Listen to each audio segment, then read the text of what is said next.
नमस्कार, मैं हूं गौरव श्रीवास्तव। प्राइम टीवी खास कार्यक्रम हेल्थ मंत्रा में आप सभी का बहुत बहुत स्वागत है। इस कार्यक्रम के माध्यम से हम अलग अलग बीमारी की चर्चा करते हैं, उनके उपचार बताते हैं, उनकी सावधानियां बताते हैं और अलग अलग जो विभाग है, जो बीमारियां हैं, उनके स्पेशलिस्ट से आपसे मुलाकात कराते हैं। इसी कड़ी में आज हमारे साथ मौजूद हैं डॉक्टर के.एस. यादव, जो कि उत्तर प्रदेश के प्रसिद्ध लीवर एवं गैस्ट्रो स्पेशलिस्ट हैं। तो जानेंगे उनके बारे में और आज विशेष बीमारी की चर्चा भी उनके साथ करेंगे। स्वागत है सर आपका प्रोग्राम में। धन्यवाद गौरव जी। मैं doctor KS. Yadav, consultant gastroenterology and hepatology, Samyak gastro and liver centre, Chinhat, Lucknow. मैं अपना एमबीबीएस जो है जीएसबीएम मेडिकल कॉलेज कानपुर से किया था और एमडी जो है मेडिसिन में एसएन मेडिकल कॉलेज आगरा से। मैंने DNB gastroenterology and hepatology Gurgaon से किया हुआ है। इससे पहले मैं राम मनोहर लोहिया में सीनियर रेजिडेंट के तौर पे काम कर चुका हूँ तथा असिस्टेंट प्रोफेसर और मेडिकल कॉलेज में कर चुका हूँ। डॉक्टर साहब, सबसे मैं अगर बात करें लीवर डिसीज की, तो आजकल एक चलन में बीमारी है, वो है फैटी लीवर। ये फैटी लीवर क्या होता है, क्या कारण है? क्योंकि हम लगातार देख रहे हैं इससे लोग बहुत ज़्यादा पीड़ित हो रहे हैं और ये आमजन में बहुतायत रूप में देखा जा रहा है। क्या बोलते हैं? हाँ, सही कहा गौरव जी आपने। पहले जो लीवर डिजीजेस थे जिसमें हम लोग जानते थे कि हेपेटाइटिस बी है, सी है या अल्कोहल रिलेटेड लीवर डिजीजेस थी, लेकिन अब ये सब चीज़ें थोड़ी पीछे चली गई हैं। क्योंकि हेपेटाइटिस सी का हमारे पास जो है दवा आ गई है, हेपेटाइटिस बी का वैक्सीनेशन आ गया, जिसकी वजह से जो लीवर ख़राब हो रहे थे उसमें हमारे जो है बहुत सुधार आ गए हैं। अब लेकिन जो अब तीसरी तरह की जो बीमारी आ रही है, नॉन अल्कोहलिक फैटी लीवर, जिसमें कि हर मरीज जो है अल्ट्रासाउंड लेके घूमता रहता है, उसके पास जो है कि फैटी लीवर आ गया, तो कहता है डॉक्टर साहब बहुत परेशान है कि फैटी लीवर आ गया, इसमें कौन सी दवाई चलाना चाहिए, क्या करना चाहिए। तो बेसिकली आजकल उसी पे बात करेंगे हम लोग। तो इसमें ये रहता है कि हम फैटी लीवर होता क्या है और उसके कारण क्या है, और जो नॉन अल्कोहलिक फैटी लीवर है जो कि उसका चलन जो है बढ़ रहा है, इस समय बीमारियाँ बढ़ रही हैं, तो उस पर बात करते हैं। तो देखिए, फैटी लीवर के बहुत सारे कारण हैं, जिसमें है कि कुछ दवाएं हैं जो नुकसान करती हैं लीवर को, उसकी वजह से फैटी लीवर हो जाता है, अल्कोहल की वजह से फैटी लीवर हो जाता है, या जितनी हर्बल मेडिसिन आती हैं, खास तौर से मरीज जो है ओवर द काउंटर से ले लेता है उसको कि हर्बल चीज़ें हैं तो ये बड़ा फ़ायदा करेगा, इससे नुकसान नहीं होगा, लेकिन वो चीज़ें जो है नुकसान कर रही हैं। अच्छा, तो नॉन अल्कोहलिक फैटी लीवर में ये है कि जैसे आदमी है कि जितना अल्कोहल, एक तो कि डेली कितना ले रहा है, इसको कहते हैं कि अगर ज़्यादा ले रहा है तो उसको कहते हैं सिग्निफिकेंट अल्कोहल इंटेक। और बेसिकली जो मील में हम लोग लेते हैं एक क्वांटिटी है कि 40 ग्राम से ज़्यादा अगर डेली ले रहे हैं तो उसको कहते हैं कि अल्कोहलिक लीवर डिजीज़ में है, अगर लीवर ख़राब होता है। अगर उससे कम मात्रा में है, 40 से कम है और फीमेल में जो है 30 से कम है, तो उसको हम कहते हैं कि नॉन अल्कोहलिक फैटी लीवर। अच्छा, अब ये क्राइटेरिया थोड़े से चेंज हुए हैं, उसके साथ साथ और कुछ बीमारियां हैं, जैसे एक बीमारी का बास्केट है, ये है ना, एक टोकरी है जिसमें कि आपको कि हाइपरटेंशन हो गया, हाँ, जिसके लिपिड्स वगैरह बढ़े हुए हैं, है ना, कोलेस्ट्रॉल बढ़ा हुआ है, उसके साथ बीपी की शिकायत है, या जो जितने पीसीओडीज़ हैं या गाल स्टोन डिजीज़ है, तो ये सब चीज़ें, ये हाइपरयूरिसीमिया है, तो ये सब एक बास्केट है जो चीज़ें जो है ये धीरे धीरे करके लीवर को ख़राब कर रही हैं। अच्छा, दूसरी, अब ये बीमारियाँ बढ़ती क्यों हैं, बढ़ क्यों रही हैं धीरे धीरे, बाकी चीज़ें तो कम हो रही हैं। अच्छा, तो ये हमारा जो है बेसिकली रिलेटेड है कि जो लाइफ स्टाइल है, जो हम लोगों का लाइफ स्टाइल, अब जैसे हम लोग वेस्टर्न डाइट को फॉलो कर रहे हैं, अच्छा, उसी तरह से हम लोग सेडेंटरी जो है अपने जो ऑफिस में बैठे रहते हैं, कभी घूमने नहीं जाते, कभी टहल नहीं रहे हैं, एक्सरसाइज नहीं कर रहे हैं, या जिम नहीं जा रहे हैं, तो ये सब चीज़ें उससे बढ़ रही हैं। अच्छा, जितनी चीज़ें हैं कि जैसे आपकी जो वेस्टर्न लाइफ स्टाइल वाली जो डाइट्स हैं, जैसे बर्गर है, पिज्ज़ा है, ये सब का चीज़ें जो है ना, तली भुनी चीज़ें ज़्यादा खा रहे हैं, तो ये बीमारियाँ उससे जो है बढ़ती जा रही हैं। अच्छा, अब इन बीमारियों से अब ये देखेंगे तो ये बीमारियाँ और जो अल्कोहल के रिलेटेड थी या हेपेटाइटिस बी या सी से थी, अच्छा, इनका जो प्रोग्रेशन है लगभग सेम है, या उससे भी तेज़ है, ये बीमारियाँ जो है उससे भी तेज़ करती हैं। अच्छा, इसमें बीमारियों में है एक चीज़ जो है कि जैसे मोटापा है, कि मोटापा जो है ये भी बहुत तेज़ी से बढ़ रहा है, ये भी लाइफ स्टाइल से ही रिलेटेड है, जो है कि जो एक्सरसाइज वगैरह नहीं कर रहे हैं, तो ये सब कारण हैं कि जो नॉन अल्कोहलिक फैटी लीवर है इसको जो है ज़्यादा जो है बढ़ा रहे हैं। दूसरा चीज़ है कि लीवर जो है ख़राब कर रहे हैं, या सिरोसिस हो जा रही है। जब लीवर ख़राब हो जा रहा है तो उसको बोलते हैं सिरोसिस, कि वो जो है नॉन रिटर्निंग कंडीशन है, नॉन रिवर्सिबल है। तो इसके लिए हमारे पास वही है कि एकमात्र जो उपचार है अभी तक का, कि जो लीवर ट्रांसप्लांट है। हाँ, लीवर ट्रांसप्लांट है, बट वही है कि लीवर ट्रांसप्लांट भी एक हद तक है कि एक तो कॉस्ट बहुत ज़्यादा है, दूसरा चीज़ एक डोनर भी अब जो फैमिली से होना चाहिए, तीसरा चीज़ है कि जो उसके बाद का जो सर्वाइवल है, जी। जैसे कि सर्वाइवल की बात करेंगे तो हम लोग 5 ईयर्स या 10 ईयर्स की बात कर रहे हैं। अच्छा। तो वो तो सर्वाइवल तो थोड़ा ठीक है, तो इसीलिए जो 5 साल या 10 साल का जो सर्वाइवल उसको कंसीडर करते हुए हम लोग ये कहते हैं कि अगर 50 साल या 60 साल के आसपास उम्र है, उससे कम है, तो लीवर ट्रांसप्लांट हम लोग उसको एडवाइस करते हैं। तो साहब तमाम बातें बताई, पर यहाँ पर एक जो समस्या जो आपने बताई यहाँ पर, जो आपने अल्कोहलिक फैटी लीवर की बात की और नॉन अल्कोहलिक फैटी लीवर की बात की, तो दोनों डेंजरस तो है, इसमें दो राय नहीं है, पर ज़्यादा डेंजरस क्या है नॉन अल्कोहलिक के लेवल पर? नॉन डेंजरस की बात ये है कि जैसे अल्कोहलिक में ये है कि एक जितना अमाउंट आप लेंगे, जी। हाँ, तो कुछ ये बीमारी है कुछ हद तक कि कितना अमाउंट ले रहे हैं उससे रिलेटेड है। अच्छा। ठीक है। और दूसरा चीज़ है कि जेनेटिक मेकअप क्या है। अब जैसे ये कहते हैं कि वो आदमी तो इतना ज़्यादा ले रहा है, डेली का ले रहा है, उसका लीवर ख़राब नहीं हो रहा है। जी। हम तो कभी कभी लेते हैं लेकिन हमारा लीवर ख़राब हो रहा है। जी। तो केवल अल्कोहल जो है कि ये लीवर डिजीज़ के लिए पर से रिस्पॉन्सिबल नहीं है। उसका जेनेटिक मेकअप क्या है, एनवायरमेंटल फैक्टर क्या है, बाकी चीज़ें भी है। तो अगर अल्कोहल के साथ वो चीज़ें मिल जाती है तो तेजी से ख़राब होता है। दूसरा चीज़ ये है कि जैसे अब मान लीजिए कि दोनों के बीच का है कि मतलब वो मोटापा भी है, हाइपरटेंशन भी है, डायबिटीज़ भी है और साथ साथ वो अल्कोहल भी ले रहा है, कंज्यूम कर रहा है। तो इसको नेट देते हैं हम लोग MET-LD करके, वो मेटाबॉलिक एसोसिएटेड विथ, अगर अल्कोहल से भी रिलेटेड है तो ये बीमारी और तेज़ी से प्रोग्रेस करती है। अच्छा। तो वो नॉन अल्कोहलिक और अल्कोहलिक दोनों के बीच की है, लगभग वो जो है बहुत तेज़ी से प्रोग्रेस करती है। सावधानियाँ क्या होनी चाहिए? सावधानियाँ तो देखिए इसमें यही है कि सावधानियाँ तो बहुत पहले शुरू हो जाती है ना, जिसको हम लोग प्रिवेंशन कहते हैं कि बीमारी आने से पहले ही हम लोगों को थोड़ा सा जो है उसके लिए सचेत हो जाना चाहिए। तो इसमें यही है कि अगर मान लीजिए किसी को कि मेटाबॉलिक रिस्क फैक्टर्स है, रिस्क फैक्टर में जैसे कि हम लोग को ओबेसिटी है, मोटापा है, और दूसरा चीज़ जिसको हाइपरटेंशन है, डायबिटीज़ है या गॉल स्टोन डिजीज़ है, तो उनके लिए हम लोग यही कहेंगे कि पहले तो वो जैसे अगर मोटापा है तो वजन कम करें। ठीक है। तो अगर वजन कम कर लेते हैं, मान लीजिए कि कोई टारगेट तो ऐसा नहीं है, बट टारगेट ये रखते हैं कि हमको 10% के आसपास या 5 to 10% में अगर कम कर लेते हैं तो बहुत सारी बीमारियां हैं कि डायबिटीज़ भी उनकी कंट्रोल हो जाएगी, हाइपरटेंशन भी कंट्रोल में आ जाता है। अच्छा, फैटी लीवर भी जो है कम होने लगता है। अच्छा, फैटी लीवर की जैसे हम लोग ग्रेडिंग है कि कुछ ग्रेड करते हैं, जैसे फाइब्रोस्कैन है अभी सबसे है कि एडवांस में वही माना जाता है कि फाइब्रोस्कैन है, या MRI से देखते हैं MRPDF वगैरह, बट फाइब्रोस्कैन अवेलेबल हो जाता है, इतना कॉस्ट भी अब नहीं रहेगी, तो उससे हम लोग इसकी ग्रेडिंग करते हैं कि 1 2 3 4 है ना, फाइब्रोसिस की ग्रेडिंग है। तो एक हद तक ये मान के चलिए कि F2 जो फाइब्रोसिस है या कुछ समहाउ कि अगर कुछ कॉम्प्लिकेशन नहीं है तो F3 भी ये धीरे धीरे जो है रिवर्स हो सकती है। अच्छा, उसके साथ है कि इसमें लाइफ स्टाइल मॉडिफिकेशन है कि डाइटरी जितने हैं कि कुछ डाइटरी मॉडिफिकेशन करते हैं। अच्छा, लाइफ स्टाइल में है कि एक्सरसाइज है, तो बेसिकली एक्सरसाइज का हम लोग यही एडवाइस करते हैं कि 45 to 1 आवर की या 50 मिनट की एक्सरसाइज 5 days a week इतना जो है करना है। उसमें रेजिस्टेंट एक्सरसाइज भी है कि जिसमें है कि हम मसल्स को ट्रेन करते हैं। दूसरा चीज़ है कि एरोबिक है, तो कुछ टाइम के लिए एरोबिक करें, फिर उसके साथ साथ जो है वो जो है रेजिस्टेंट एक्सरसाइज भी करते हैं। अच्छा, वजन भी हमें वेट भी ध्यान देना है, वेट कम करना है, जिसमें है कि हमारे डाइट चार्ट आते हैं, डाइटिशियन का रोल है। और इन सब के साथ साथ कुछ दवा है, अभी दवा कुछ मतलब इतना फैटी लिवर के लिए कुछ दवा ऐसी कुछ आई नहीं है, बट ये है कुछ फाइब्रोसिस या कुछ के लिए है कि जिनका ट्रायल जो पॉजिटिव आए हैं उसके बेसिस पे हम लोग कुछ दवाई वगैरह एडवाइस करते हैं।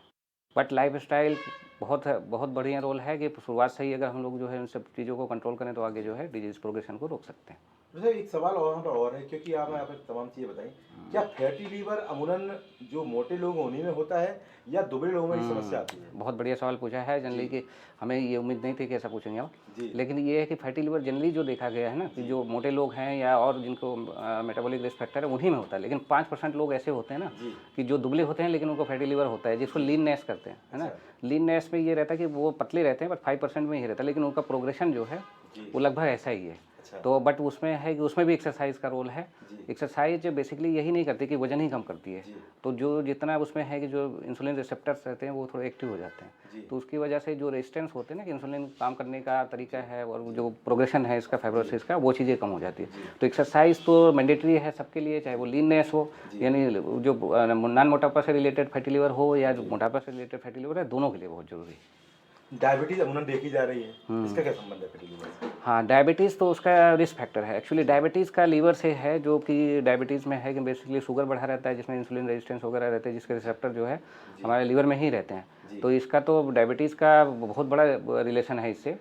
हाँ, तो अगर जैसे डायबिटीज़ भी हम लोग कंट्रोल करके रखते हैं, दवाई रेगुलर लेते हैं, एक्सरसाइज करते हैं, जो डाइटिशियन है उनकी फॉलो करते हैं, डाइट वगैरह रेगुलर लेते हैं, तो ये भी जो है फैटी लीवर को होने से हम लोग रोक सकते हैं। सर, उपचार क्या है? उपचार के माध्यम से? अच्छा, उपचार, हाँ, बेसिकली देखिए उपचार ये है कि इसको हम लोग ये डिवाइड कर सकते हैं उपचार को कि एक बार जैसे कि सिरोसिस आपको हो गई और एक उसमें है कि सिरोसिस अभी नहीं हुई है ना, डिजीज़ प्रोग्रेस कर रही है ना। तो पहले ये करते हैं कि जिनको मान लीजिए कि सिरोसिस अभी तक नहीं हुई है, उनको फैटी लिवर आ गया, मान लीजिए ग्रेड 1 या ग्रेड 2 का है, तो उनके इसलिए तो पहले वही है कि डाइटरी एडवाइस प्लस जो है लाइफ स्टाइल मॉडिफिकेशन है।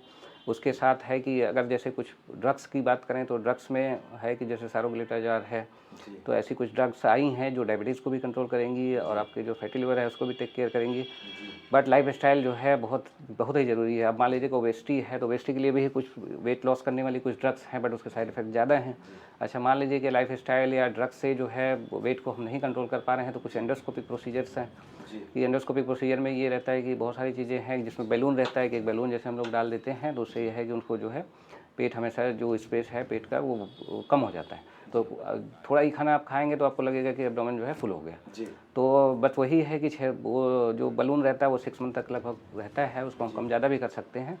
लेकिन उसके बाद का है कि बलून एक बार निकालेंगे तो फिर जो है कितना आप मेंटेन करते हैं उस डाइट को, क्योंकि उसमें है कि पुनः वेट गेन करने की संभावना ज़्यादा है। लंबा अनुभव है आपका, कोई ऐसा वाकया साझा करिए कि जहाँ पर आपके सामने एक अजीब केस आया, उसको आपने बेहतर तरीके से हल किया हो। हाँ, ऐसे केसेस तो बहुत आते रहते हैं। अच्छा, और उसमें यही रहता है कि अब जैसे है कि कॉम्प्लिकेशन की बात कर लेते हैं कि मान लीजिए कि बहुत जैसे ओबेसिटी वाले तो बहुत मरीज आते हैं, हमने जिसमें ड्रग का ट्रायल भी दिया है, एक बलून भी उसमें जो है प्लेसमेंट किया है, तो वो कुछ तो बहुत बढ़िया रिस्पांस किए, बट उसमें रेसिड जो डिविज़न रहती है कि मतलब एक बार वेट लॉस करके फिर से उसी डाइट को अपना पुरानी वाली डाइट को फॉलो करना, तो उससे जो है उसका वेट गेन फिर हो जाता है। अच्छा, फिर वैसे मरीज जो है फिर से जो है लिवर डिजीज़ के लिए प्रोग्रेस कर जाते हैं। अच्छा, अब कॉम्प्लिकेशन में है, जैसे कॉम्प्लिकेशन हमारे पास डेली ही आते रहते हैं कि जिसमें मान लीजिए कि सिरोसिस हो गया। अभी तो ये सब चीज़ें हम लोग नॉन सिरोटिक वाले में फॉलो कर रहे थे कि ये रिवर्सिबल, हद तक रिवर्सिबल है। अच्छा, अगर मान लीजिए कि कॉम्प्लिकेशन सिरोसिस हो गया जिसमें कि पेट में पानी भर जाता है, बेहोशी आने लगती है, पीलिया हो जाता है या खून की उल्टी आने लगती है, तो ऐसे मरीजों में ये रहता है कि जो है कि वोमिटिंग वगैरह कंट्रोल करने के लिए कुछ एंडोस्कोपिक प्रोसीजर हैं, जिसमें अमूमन भाषा में कहते हैं कि छल्ले लगा देते हैं, तो उसको बांध देते हैं, या पेट में पानी आ गया तो पेट का पानी निकाल देते हैं, या दवाई से जो है उसको कोशिश करते हैं।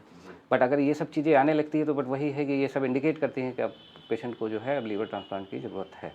सर, कितना डेंजरस है, डेथ चांसेस कितने ज़्यादा होते हैं? हाँ। अगर उपचार होता है तो कितने हद तक ठीक होता है? अब देखिए, जैसे सिरोसिस की बात करेंगे, जैसे फाइब्रोस्कैन के बाद हम लोग जैसे क्वांटिफाई कर लेते हैं, तो सिरोसिस में ये कहते हैं कि अगर आपको जो है कि कंपनसेटेड सिरोसिस है, कि आपको ये सब चीज़ें नहीं आई, पेट में पानी नहीं आया, कभी खून की उल्टी नहीं हुई, तो अब मान लीजिए कि उसका जो सर्वाइवल है कि बढ़िया है। अगर मान लीजिए कि 8 to 10 ईयर्स का है, तो एक बार अगर पेट में पानी आ जाता है तो फिर ये मान के चलते कि ये घट करके 2 साल का आ जाता है सर्वाइवल। 2 साल बाद? हाँ, अब इसमें ये है कि मरीज पूछता है कि डॉक्टर साहब ये बताइए कि कितने % वो जो है हमारा लीवर ख़राब हो गया, कि अब दवाई से चल पाएगा कि नहीं आता।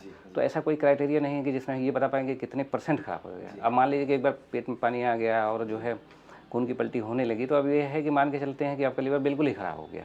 हाँ, तो वो प्रोटीन नहीं बना रहा है, सब चीज़ें हैं, तो उसमें है कि लीवर ट्रांसप्लांट एक ऑप्शन है। बट वही है कि इसका कॉस्ट है, डोनर का है, दूसरा चीज़ है कि सर्जरी के रिस्क है, ये सब इवेलुएट करते हुए जो है, तो फिर लीवर अगर एज जो है उसकी अलाउ करती है और कॉस्ट वगैरह है, तो फिर हम लोग लीवर ट्रांसप्लांट के लिए उसमें जाते हैं। सर, जीवन शैली की आपने शुरुआत में चर्चा की, कैसी जीवन शैली होनी चाहिए आज के समय में, जो हम इस समय युग देख रहे हैं, पाश्चात्य संस्कृति को अडॉप्ट कर रहा है, कैसी जीवन शैली होनी चाहिए, आप बता रहे हैं? अब इसमें देखिए कि जैसे पाश्चात्य जो संस्कृति है उसमें है कि अगर देखें तो हम लोग 2 तरह से फॉलो कर रहे हैं। एक तो उनका डाइटरी जो एडवाइस है उसको फॉलो कर रहे हैं, दूसरा चीज़ है कि जितने जो है जो सेडेंटरी लाइफ स्टाइल उसको फॉलो कर रहे हैं, है ना। तो खाने पीने में बेसिक जो रोल है लीवर डिजीज़ में खाने पीने का है, जो सेडेंटरी है, जो एक्सरसाइज वगैरह नहीं कर रहे हैं उस पर है।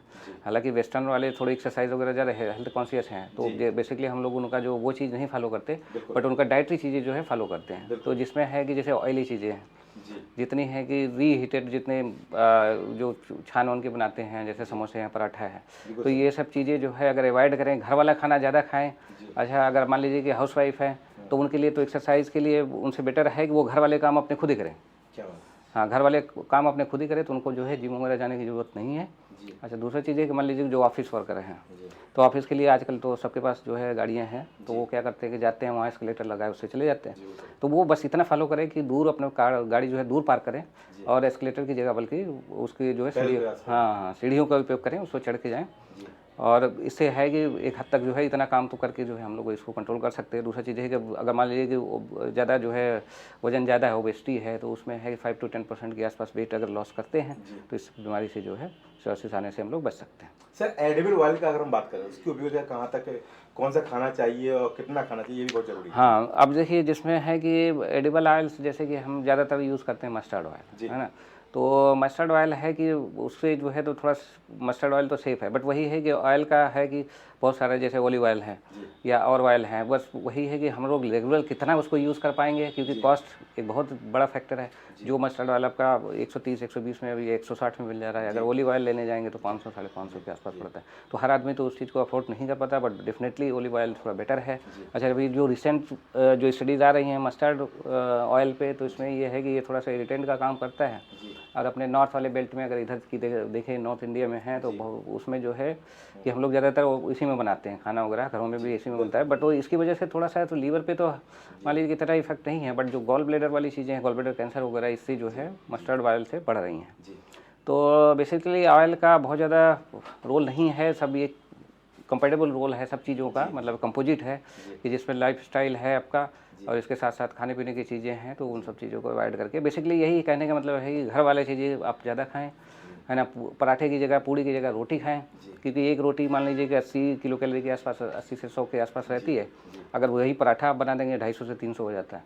अच्छा, एक पराठा आपने खा लिया, एक समोसे खा लिया, समोसे में जो कैलोरी रहती है वो 250 से 300 के आसपास रहती है। तो उसके अगर एक समोसे को आपको जलाना है, मतलब उसकी पूरी एनर्जी खत्म करनी है, तो आपको 1 घंटे की रिगरस एक्सरसाइज, रिगरस का मतलब हो गया कि एरोबिक प्लस उसके साथ जो है रेजिस्टेंस एक्सरसाइज करेंगे, तब जाके जो है उसकी कैलोरी को लॉस कर सकते हैं। डॉक्टर साहब, ये आपने एक बात और कही कि जो बार-बार हीट करके तेल उपयोग किया जाता है, हाँ, वो काफ़ी डेंजरस है। हाँ, तो उसमें ये रहता है कि जैसे ये जो ऑयल रहते हैं, जो एडिबल ऑयल है ना, तो वो अनसैचुरेटेड रहते हैं। बेसिकली जो अनसैचुरेटेड है, तो अनसैचुरेटेड फैटी वो ऑयल जो है वो हमारे लिए जो थोड़ा लाभदायक है, उसमें खाना बनाना चाहिए। अच्छा, बार बार हीट करके, जैसे समोसे वाला मान लीजिए कि समोसा तल रहा है, एक बार उसने नया ऑयल निकाला, उसके बाद जो है समोसे निकाल के कल फिर उसी ऑयल को हीट कर रहे हैं। तो जितनी बार है कि जितने अनसैचुरेटेड वाले हैं वो धीरे धीरे उसके बॉन्ड टूट जाते हैं, वो सैचुरेटेड में बदल जाता है, और ये वाला जो ऑयल रहेगा ये ज़्यादा नुकसान करता है। सर, मीडिया माध्यम है अपनी बात कहने का। हाँ, प्राइम टीवी के माध्यम से जो आपने आज का जो टॉपिक लिया है, क्या कहना चाहेंगे? हम तो यही कहना चाहेंगे कि बेसिकली ये है कि हम तो लीवर और गैस्ट्रो के हैं, तो बट यही है कि लाइफ स्टाइल से रिलेटेड इसके अलावा भी बीमारियां हैं, जो हार्ट डिजीज़ है, जिसमें कि आपका जो है एंजाइना है या हार्ट अटैक है, इसको जो है ये सब चीज़ें जो है इससे प्रोग्रेस होता है, इससे बढ़ता है चीज़ें। तो ये है कि अगर आप लाइफ स्टाइल और एक्सरसाइज वगैरह रेगुलर करते रहेंगे, 5 टाइम्स अ वीक अगर जा रहे हैं, 5 डेज पर वीक जो है 1 आवर्स की अगर आप अपने लिए टाइम निकाल रहे हैं, खासतौर से युवाओं के लिए, तो बहुत अच्छा है। अभी है कि इन सब बीमारियों से हार्ट के साथ साथ आपका लीवर और बाकी जो डायबिटीज़ है, बाकी सब चीज़ों को भी कंट्रोल कर सकते हैं। तमाम जानकारी के लिए धन्यवाद डॉक्टर। तो ये थी हमारे साथ डॉक्टर के.एस. यादव, प्रदेश के प्रसिद्ध गैस्ट्रो एवं लीवर स्पेशलिस्ट। इन्होंने आज हमको फैटी लीवर के बारे में अहम जानकारी दी, कैसे बचाना है, और बहुत ही साधारण भाषा में इन्होंने बताया है कि क्या कुछ कारण है जो लगातार इस बीमारी को बढ़ावा दे रहे हैं, बचना कैसे है, एक्सरसाइज करनी है, तेल का भी उपयोग बहुत ध्यान से देना है। खास तौर पर यहाँ पर जो अल्कोहल के सेवन की बात की है, वो भी डॉक्टर ने यहाँ पर लिमिटेशन बताई है, किस तरह से आप अपने आप को बचा सकते हैं। अगली कड़ी में फिर किसी नए डॉक्टर के साथ होगी मुलाकात, तब तक के लिए देखते रहिए प्राइम टीवी। नमस्कार।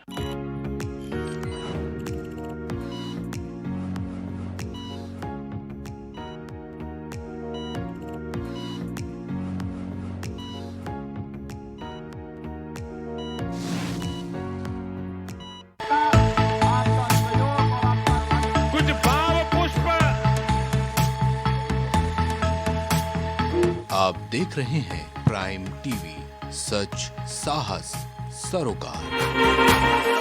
शांति डायग्नोस्टिक सेंटर सभी तरह की मेडिकल जांचों के लिए उन्नाव का सबसे विश्वसनीय संस्थान। पता रोशन खेड़ा निकट CHC पूर्वा उन्नाव। हमारे यहाँ मेडिकल जांच की सुविधा 24 घंटे उपलब्ध है। बेहतर उपचार, उच्च स्तरीय उपकरण, सपोर्टिंग नर्सिंग स्टाफ, बेहतर स्वास्थ्य सेवाओं के लिए राजधानी लखनऊ का विश्वसनीय स्वास्थ्य संस्थान एराइज हॉस्पिटल, विकल्प खंड, गोमती नगर, लखनऊ। पैरामेडिकल्स कोर्सेज के लिए प्रदेश का एकमात्र सर्वोच्च शिक्षण संस्थान। युवाओं के सपनों को जहां मिलती है उड़ान, अपने सपनों को पूरा करने के लिए चुने Baba hospital and institute of paramedicals, Deva road, Matiyari, Chinhat, Lucknow. अगर आपको भी सताता है हड्डियों का दर्द, तो हम करेंगे उसका पूरा इलाज। आइए हमारे पास ortho and neuro pain clinic C2199 C block, Indira Nagar, निकट लेबर अड्डा चौराहा, लखनऊ।